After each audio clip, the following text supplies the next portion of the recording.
Good morning, and welcome to the open meeting of the Federal Election Commission for Thursday, November 15th, 2008, on a snowy morning here in Washington. That's why we delayed the start of the meeting a little bit. So the first item on the agenda is the correction and approval of minutes. Madam Vice Chair, do you have a motion? I do. Thank you, Madam Chair. I move approval of the minutes for the meeting of October 25th, 2018, as set forth in Agenda Document Number 18-47-A. Thank you. All those in favor? Aye. Aye. The motion passes unanimously. Thank you. The next item on the agenda is Draft Advisory Opinion 2018-15, a request from Senator Ron Wyden. The deadline for this request is December 3rd. My understanding is my colleague, Commissioner Walther, would like a little bit more time to think about this request and ask some questions of the senator's office. Is that correct? Yes, in fact, it'd be nice if we came back, the request was actually being answered, in person, but if not, then, of course, by email or whatever, it's fine. Okay. Sure. Okay. So, Council, Ms. Wallstreicher, with that in mind, since the deadline is December 3rd and our next public meeting is after that, would you be willing to ask the senator if he would be willing to grant an extension? Sure, we can ask him that. Okay, and then we can discuss which open meeting we would like to discuss. If his office would care to join us in an open meeting, that'd be great. If not, please let Commissioner Walther know so that he might email some questions through council's office to the senator's office. Sure, happy to. Thank you very much. Any other questions or comments on that advisory opinion request? Okay, so we will discuss it at the next open meeting, unless we don't get an extension. The next item on the agenda is also being held over.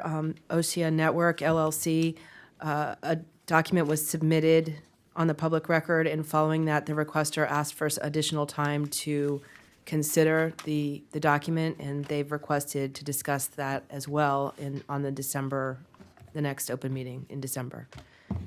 So that brings us to the next item on the agenda, Audit Division Recommendation Memorandum on Friends of Eric Paulson, A17-06. Good morning, Madam Chair. Good morning. Thank Morning, you. Commissioners. Thank you. For you is the Audit Division Recommendation Memorandum on Friends of Eric Paulson.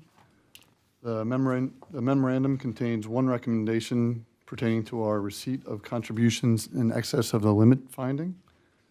Thank you. We're here to answer any questions you may have on the memorandum. Thank you. Commissioner Peterson. Thank you, Madam Chair. So this really comes down to the issue of letters, whether or not reattribution, redesignation letters were sent. And there is some, the committee acknowledges that they didn't have copies of the letters, but they did provide a statement indicating that that these letters were sent. I believe I had to, the copy of the letter that I had was a little bit faded, so one of my staff did their best to kind of type it up, and so some of the salient portions of that letter were I was responsible for sending reallocation, redesignation letters on behalf of the committee for the time period covering the dates of contributions on the attached spreadsheet. After reviewing the attached spreadsheet and my own records, I can state with great certainty that I sent redesignation or reattribution letters to all of the individuals identified on the spreadsheet. I recognize each of the names listed on the attached spreadsheet as the names of individuals to whom I sent letters during the 2015-2016 cycle. If the reallocation or redesignation letters sent to those individuals are not contained in the record, I believe it is because they were among letters I inadvertently saved over when drafting new letters to be sent over, to be sent to other contributors. If necessary, I'd be willing to assert the foregoing information in a sworn statement to the FEC. Do we have other evidence that letters were sent? And when I look in the report, there were presumptive letters that were sent with respect to, is it $50,600 worth of excessive contributions? That's correct, yes. We did a review where we reviewed 100% of a certain portion of the letters, or not the letters, the contributions, and a sample for the rest. So our projection is, I think, $185,000 for the total finding. $31,000 of that were contributions that we reviewed 100%, and then the remaining, I believe, $15,000 to $20,000 resulted in a projection to $153,000. Okay. So I know in other matters, we have, and this has been an issue that obviously we've addressed in a number of audits and a number of MERS over the years, and knowing the best way to handle them has sometimes been a little bit sticky. I know that there have been other situations and other audits where receiving some sort of a statement from someone who was in position to have been sending these out, and some other evidence indicating that these letters were sent out. Is there evidence that they did receive refunds for excessives? Evidence for these contributors we're Do we talking know? about? Did the committee send out refunds at all during this during the audited? Not refunds. The committee sent out new letters. Okay. And they were all dated January 4th of 2018. Okay. Is there contention that we sent these out before, but out of an abundance of caution, or just, what is it, 224 letters, I believe, were at issue, that the ones that you mentioned were dated on January 4th, 2018? That's correct. Okay. Is it the committee's contention that we sent out these letters, but in order to, try to address this fully, we're going to send them out again? Yes, that's what the treasurer stated in one of his emails, or in a response, actually. And they provided copies of those letters? Yes. Okay. So like I mentioned before, I know that there have been other matters where a statement and some other indication, and perhaps some other corroborating evidence that letters were sent out, even if they weren't maintained in accordance with the regulations, that we would accept that without making a finding. And I just wanted to get audits thinking about why the letter is not deemed to be sufficient or consistent with what we've done in other audits. Well, from an auditor's perspective, I'm just there to find if they have the letters or not, the timely dated letters. So in this case, they did submit the letter from the committee representative, Ms. Hellier, and we took that into consideration, and we mentioned it in the interim audit report. And the committee also provided untimely letters, so we considered the contributions untimely resolved. And I think that maybe the committee heard resolved and thought that everything was okay. It wouldn't appear in a report, but we were clear that everything was untimely at this point.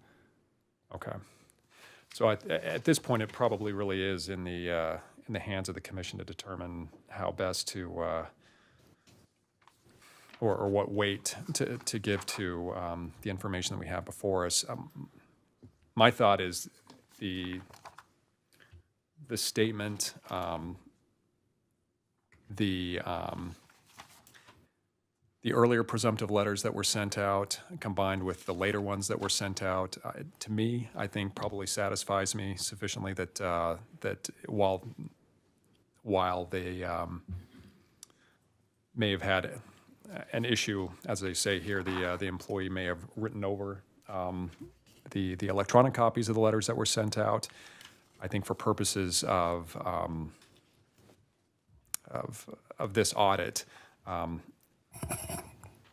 think that satisfies me in terms of not finding an excessive contribution finding. I mean, if there were a finding that they didn't comply with records, the maintaining of records, or kind of, I think as they suggest, and I'm persuaded by what they suggest, that this be more of a technical records retention issue. If we wanted to recast the finding in that form, I could be persuaded. But I think that in light of the information that they've provided, that I'm not comfortable finding that they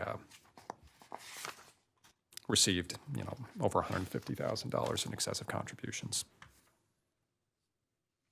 Thank you. Any other questions or comments? Madam Vice Chair? Thank you. So why isn't there a records finding in here? I mean, it seems sort of on its face like they don't have the records. Well, in this case, they weren't required to keep a record if, like when I went into it, I was just looking to see if it was an excessive contribution or not, and not having a reattribution or redesignation letter, since they're not required to have that, the next step is, or the next thing is it's an excessive contribution. And do we have, when you said they had submitted late letters, does that mean late as in after you started the audit?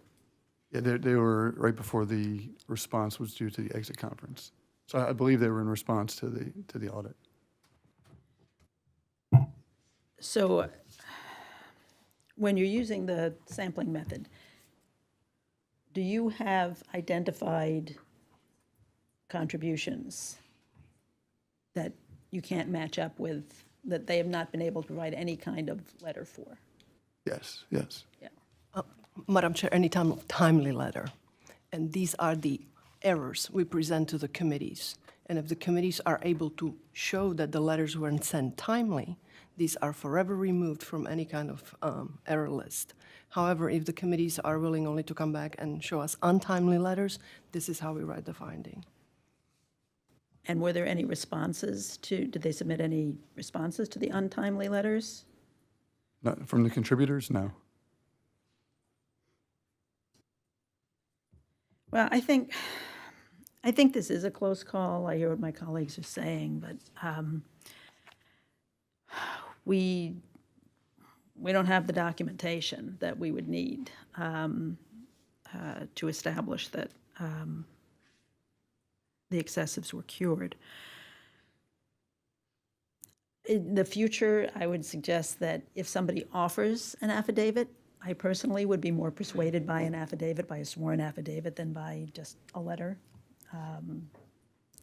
You know, I think, I understand the person offered to submit an affidavit, and, you know, I give that a little bit of weight, but sometimes people don't follow through. You know, I can't give it the same weight as if I had an actual affidavit in front of me, because sometimes people say they're going to do something, they say they're going to amend something, then they don't amend it, and, you know, without any, casting any aspersions on anybody, it just, you know, I don't have anything under oath, so that makes it a little bit harder for me.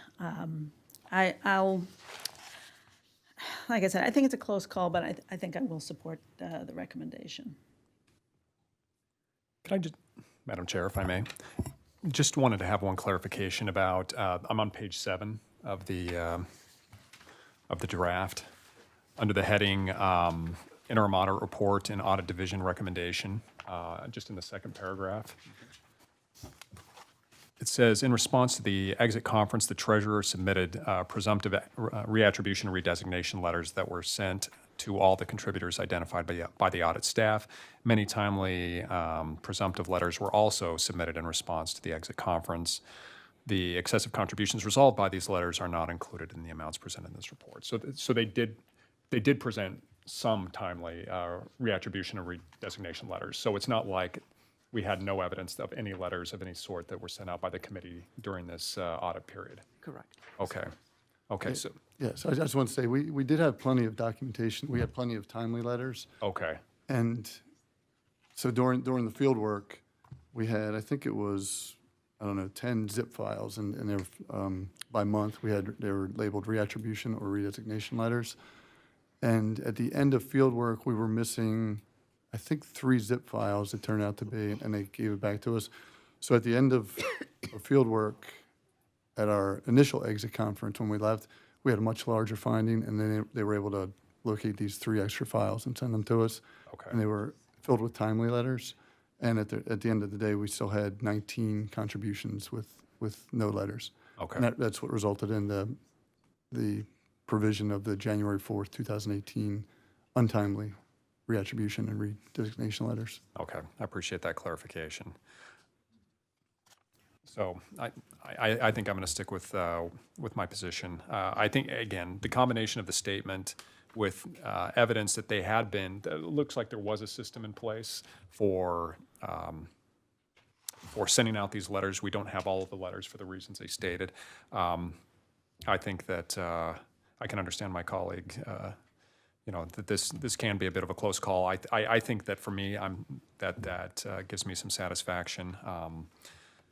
That they did have this in place, that those letters were more likely than not to have been sent, even if they had some snafu that caused them to lose some of the copies of those letters. So I will support moving that into additional issues. Thank you, and I'll support you on that for the same reason. Thank you. I'm trying to recall, that's the only finding. Do we, have we produced a report where it's just an additional issue? I don't think so. That may That's a be- good question. Yes, additional to what? Yeah, that's right, it is, it's, Right. yeah, right. We will research that and get back with you. Okay, I'm not sure what happens next. Yeah, that's a good point. But I suppose it would be in order for me to move approval of the recommendation. Okay, so I will do so. With respect to the Audit Division recommendation memorandum on Friends of Eric Paulson, A17-06, I move approval of the recommendation in the memo. Thank you. All those in favor? Aye. Opposed? No. No. The motion fails by a vote of 2-2. The Vice Chair and Commissioner Walther voting in favor, and Commissioner Peterson and I voting against. Commissioner Peterson. Thank you, Madam Chair. I don't know whether I should turn to our General Counsel or to Ms. Carmona. Do I need to make a further motion? I think the fact that it failed would mean that it would just go automatically to the additional issue, so, okay, That's correct. Under the directive, it automatically does so. okay. Thank you for that Thank you. clarification. All righty. Any other questions or comments? No? All righty. Ms. Orrock, are there any management or administrative matters we should discuss today? There are none, thank you. Thank you. This meeting is adjourned. Thank you.